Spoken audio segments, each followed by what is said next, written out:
Hello friends, my name's Emile and welcome back to some more Forza Top Gear Laps. Today we're taking a look at some of the slowest cars available here in Forza Motorsport 6. We start with the BMW Isetta 300 X Sport, 13 horsepower, 920 pounds of weight.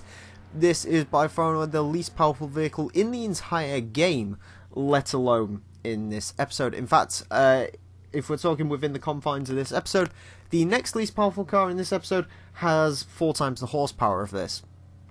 Yeah, the Isetta really does not have a lot of power. However, thankfully, it also does not have a lot of weight. 920 pounds makes this the lightest car in the game as far as I'm aware. Which, that's almost... It needs that one little thing. So anyways, what is it like to drive? My god, it's slow. This is such a slow car. It didn't crack 60.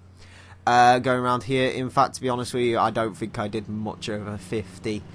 In this car. I'm not too sure what the theoretical top speed of the Isetta actually is, nor do I particularly want to be the person who actually has to take this thing to Le Mans and find out. Yeah, the Isetta is painfully slow, although of course you'd kind of expect it. Other than the painful slowness through the corners, it's not really fast enough to cause an issue. I did manage to roll this car. Even stock with just 13 horsepower, you can indeed roll the Isetta. I rolled it on the second to last corner, tried to get around there, just clipped. I took a bit too much of the curb. The wheel hit the sort of main tarmac, and the vehicle fell over. So that was slightly amusing, I guess.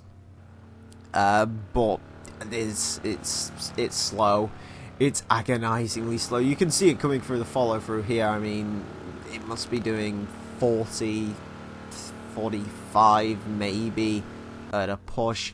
And the best thing about the Isetta is no matter what you do to this car, it is not particularly competitive. Even if you want to go ahead, switch it to 4-wheel drive, put the rotary engine in it, it isn't going to be competitive. Sure, launch wise certainly, but as far as controllability goes, go with anything else. In fact, pretty much every other car in the game is better than the Isetta, and that's what's so great about the Isetta. It is fantastically crap. It has no purpose being in Forza Motorsport 6, but it's in the game, and that's pretty darn cool if you ask me. Next up we have the Volkswagen Samba Bus, 50 horsepower, 2,513 pounds. We're going up to the dizzying heights of 50 horsepower now, and as you can see, this vehicle is considerably quicker than the Isetta. You know, there's an issue when a Volkswagen Samba Bus can look so much quicker than another car in this episode. You also know it's bad when the Samba Bus is not the least powerful vehicle here today. So, the Samba, how does it actually drive? Well, it is slow, as you'd expect. It's actually quite heavy feeling as well. 2,513 pounds is actually not a lot. I mean, when you compare it to modern cars, this is actually quite lightweight, despite being a bus. It is relatively light, but it feels very, very heavy through the corners. It's not particularly quick. There's no real handling issues. You won't spin this car out stock, per se, unless you, like, clip a puddle at a really bad angle. Maybe you could roll it.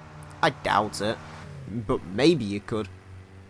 Or sorry, not roll it, spin it, or whatever. You might be able to roll it stock, I'm not too sure. I didn't manage that, unfortunately.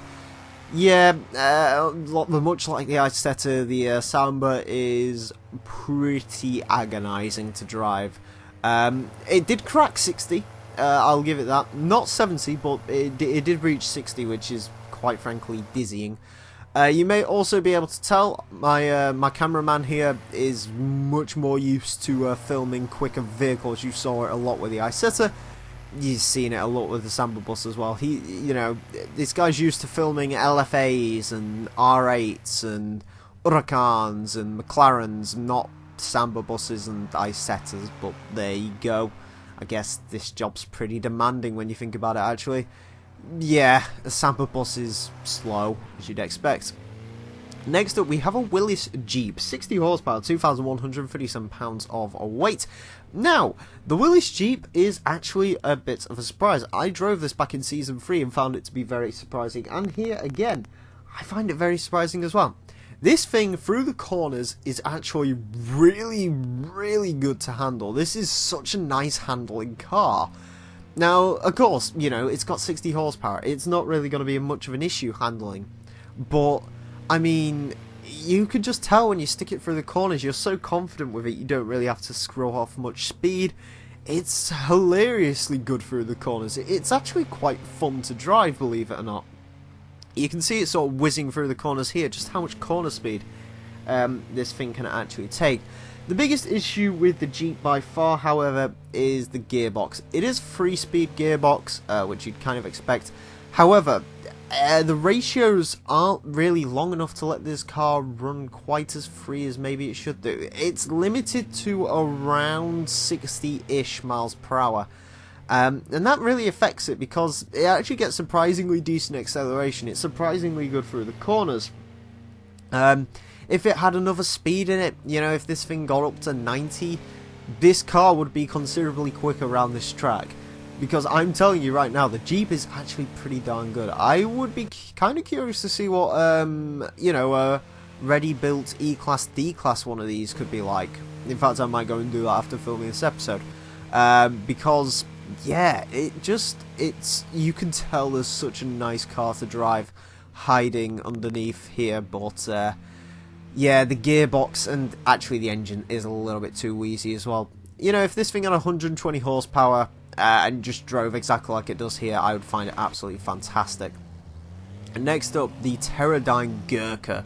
300 horsepower, 16,499 pounds of weight. This is the most powerful vehicle here today by a pretty darn hefty margin. However, it is the heaviest. In fact, it is more than 4 times heavier than the next heaviest vehicle, and the next heaviest vehicle isn't exactly a lightweight either. Yeah, the Gurkha is very, very heavy, as you'd probably expect, and this car is horrifically awful to drive. This, I've said it a few times, the Gurkha is, in my opinion, the worst vehicle in Forza Motorsport 6. I think this is worse than the bubble car, to be perfectly honest with you. It just has no handling. You turn it into a corner and it wants to go sideways for some reason. I don't know why. You can't hard corner with it. It doesn't have much speed. It's very slow, as you can see. Maybe the most powerful vehicle here today, but it also has to shift around a hell of a lot of weight. Yeah, the Gurkha is terrible. I hate this thing when it comes to driving it. Now, admittedly, it is pretty amusing watching it wallow around the Top Gear track. You know, this is by far and away the biggest vehicle we've ever had around here yet. It's huge. It just dwarfs everything, but yeah, this is such a slow vehicle. Oh, it doesn't handle well, it's slow, it's boring, it's uncontrollable. It's the most horrific car to drive out of anything here today, anything else in the game. Hell, anything else in previous Forza games. I can't really think of any vehicle I've driven that is actually worse than the Gurkha. Well, I mean, the Chrysler's Rocket's definitely up there, but I mean, the Chrysler's Rocket kind of looks like an Elise compared to the Gurkha. Not a fun car to drive. Wouldn't recommend it. Wouldn't task my sort of most hated enemies to drive that car. Anyways, next up, a Porsche 356 Speedster, 60 horsepower, 1,676 pounds of weight. So this has the same power as the Willys Jeep, however it is a little bit lighter, and yeah, that's the 356 Speedster. I decided to throw this in as a bit of a wild card, and as you can see, it is much quicker than basically anything we've seen go around here yet.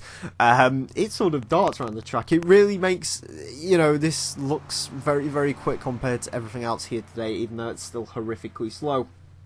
So the 356 then, what is it actually like to drive? It's alright. It is kind of wallowy. The suspension is very old. I believe this is a 1957 vehicle, if I'm correct.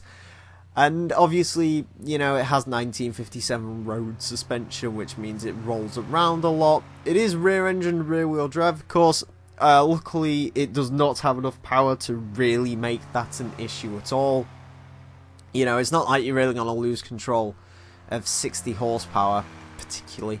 Unless, I don't know, maybe if you, like, rip the handbrake and rev the nuts off this thing, you might be able to get it sideways with the standard engine. I doubt it, though. Yeah. Speedster, it was a relatively decent car. After driving everything else here today, this actually felt relatively quick.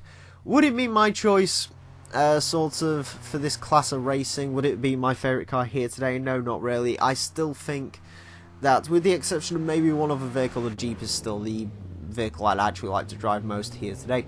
Next up, Pontiac Aztek, 185 horsepower, 3,923 pounds of weight.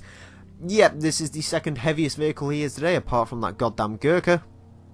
It's actually the second most powerful vehicle here today as well, which is a pretty interesting, although admittedly 185 horsepower isn't going to set your hair on fire now, is it?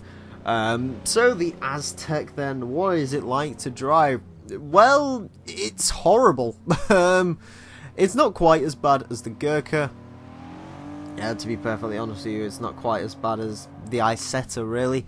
The biggest issue with the Gurkha really is the gearbox. I would assume these had automatic slush boxes.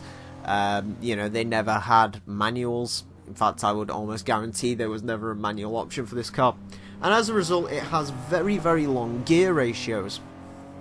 That can make getting off the line quite tricky. It can make just taking corners and stuff quite tricky. First gear goes up to about 60 miles per hour in this car. So, yeah, I don't think I really ever used third gear on this track with this car. And that's how long the gears are. I'm fairly certain this is a 4-speed, although I could be wrong on that. The Aztek also suffers from a pretty poor differential. It really is very, very open indeed, the diff. Not my preferred vehicle to drive here today. It's still a silly sight to watch this thing go around a Top Gear track. Again, like the Isetta, this thing has no business being in Forza, but for whatever reason, it is. Anyways, we finish off today with the final vehicle, which is the Vauxhall Astra 1.6 Techline, 114 horsepower, 3,104 pounds of weight. The Astra Techline is probably the most regular vehicle in Forza Motorsport 6 if you live in England, or even like Europe, where you'll see this thing as an Opel. You see these things everywhere. It is a very, very regular car indeed. However, what is the Astra actually like to drive? Well, it is slow, as you'd expect. In fact, rather embarrassingly, I think the Aztek might be quicker to 60 than the Astra. However, unlike the Aztek, I've got to say, the Astra actually really drives quite nicely. This thing handles great, which I was not expecting. Again, you know, you can make the argument it's only got 114 horsepower, so how, you know, it's not really going to be that big an issue, is it? Because it's only got 114 horsepower and it's front wheel drive, you know, that 114 horsepower, you won't really generate much understeer unless the car is hopelessly heavy, Aztek. You know, you won't generate all that much understeer or so on. The differential is surprisingly solid on this vehicle. Gearbox is good. I do have to admit, I don't think I got this vehicle out of third, although that's mainly due to the fact this thing is actually very, very slow. Yeah, the Aztek was probably one of the more surprising vehicles here. Sorry, the Astra was probably one of the more surprising vehicles here today. Yeah, I liked it. I've got to say, I think I preferred the Jeep in overall fun factor, but the Astra certainly was not a bad car.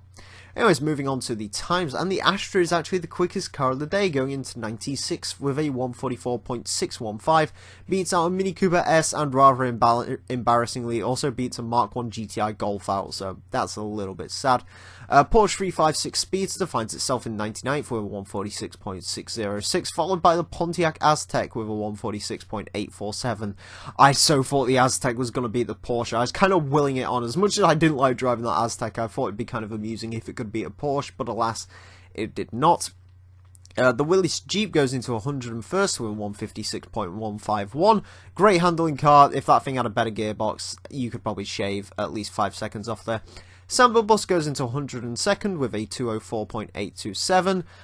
Which is pretty decent considering. The Gurkha was horrible, 211.963, 103, and unsurprisingly the Isetta was the slowest car of the day, going into 104th with a 227.057, and that time will probably never, ever, ever, ever, ever be beaten as the slowest time around this track, unless, I don't know, I could probably drive a car in reverse faster then that Isetta got around the track. Maybe that'll have to be a challenge at some point.